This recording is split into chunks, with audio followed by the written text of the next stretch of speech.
Las autoridades, no ya jalel añarak munarak, no, tanto de comunidad originaria Centro Huacullani, hermanos autoridades málicos, para que para aquí hermanos, no, no ya jalel añarak munarak de todo corazón, ma comantawi, un abrazo fuerte, para caro hermanos.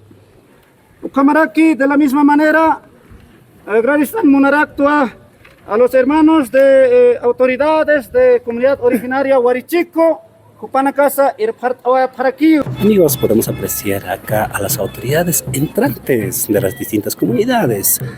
Huacuñane Centro, Chico, Huarichico también, por supuesto. La hermana ya se está vistiendo con las vestimentas que debe portar una autoridad. Podemos apreciar al hermano. Ya está vistiéndose con las vestimentas correspondientes a una autoridad parroquial. Y es así como se ha llevado la posición a los flamantes autoridades de la gestión 2025-2026.